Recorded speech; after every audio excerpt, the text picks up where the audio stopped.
Before we begin, please support the channel by subscribing, liking, and sharing this video. Constructive discussion is always welcome, and we invite you to share your views and insights in the comments. Market Analysis, June 5th. This video presents a direct informational narration of the source document. All right, let's dive right in. The source document paints a picture of a genuinely severe session for global equities, literally characterized as a Black Friday scenario. We saw some serious market liquidations across the board.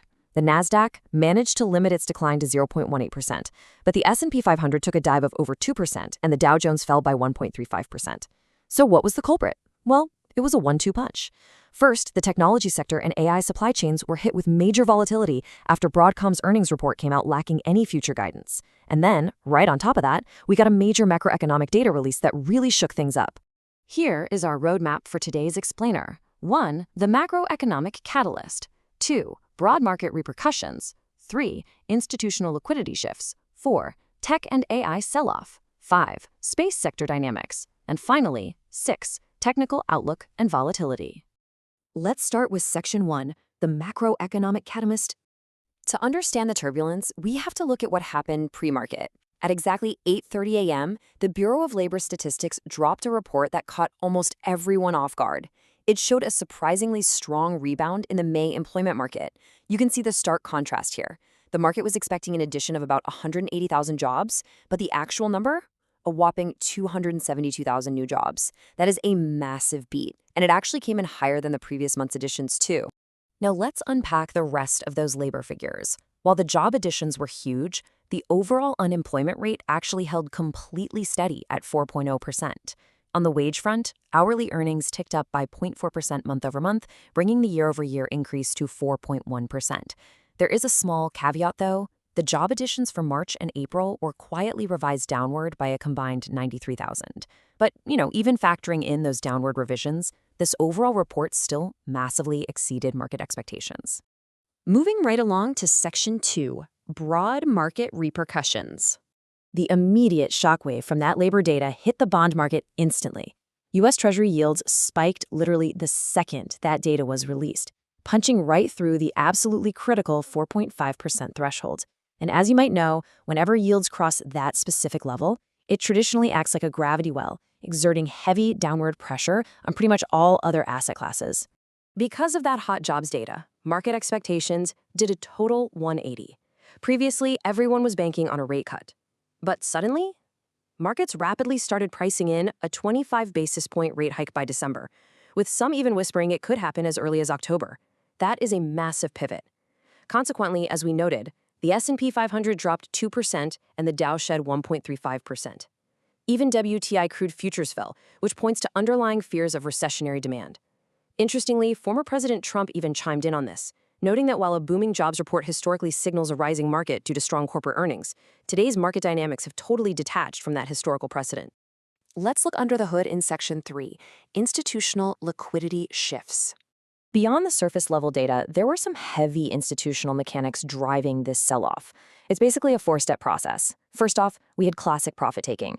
We just came off a 9-week rally that left RSI indicators completely overbought, so institutions were cashing in. Second, they were actively raising liquidity for the highly anticipated June 12 SpaceX IPO.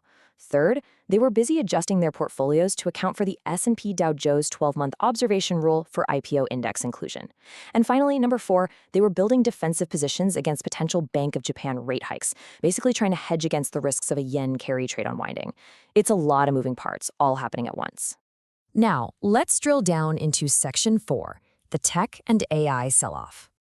Tech got hammered. Just look at these daily declines. The technology index ETF, the QQQ, plunged by 4.8% in a single day. To put that in perspective, that is its steepest drop since April of last year. NVIDIA, the absolute darling of AI hardware, tumbled 6.2%. And Tesla, it recorded a painful 6.5% decline.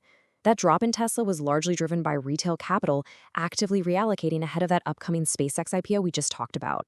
Compounding all this downward pressure on the sector, Meta dropped some news of its own.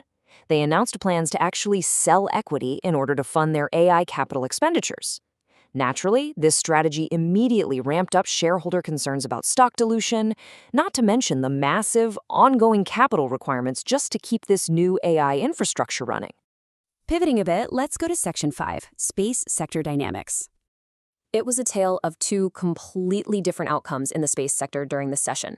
On one hand, you have Planet Labs. They experienced a brutal 26% drop right after their earnings call. And what's wild is that this happened despite them reporting a very solid $94 million in revenue and a 42% year-over-year growth. But then, on the exact opposite side of the spectrum, you have AST SpaceMobile. Their stock absolutely rocketed, surging 57.3% following their announcement of securing over 30 space battery patents specifically designed for satellites and lunar infrastructure. Finally, wrapping things up with Section 6, Technical Outlook and Volatility. So, where does that leave us right now? Technically speaking, the market just breached its 5-week moving average, which signals a pretty weak short-term trend. And looking ahead at the calendar, the immediate risk horizon is packed. We have the June 12th SpaceX IPO coming right up, which is expected to be a major liquidity drain. Right after that, on June 18th, we hit the triple witching options expiration. That's an event that forces market makers to dynamically hedge their positions and, historically speaking, almost always accelerates market volatility. Which brings us to our final takeaway, the VIX. This primary market fear gauge absolutely surged by 40% intraday. Keep a very close eye on the number 20. A return of the VIX below 20 would be our signal for short-term stabilization. However, if we see sustained levels lingering above 23, that indicates continued structural risk in the markets. So, are we looking at a temporary blip or the start of a deeper correction? That's the question we'll all be watching closely in the days ahead.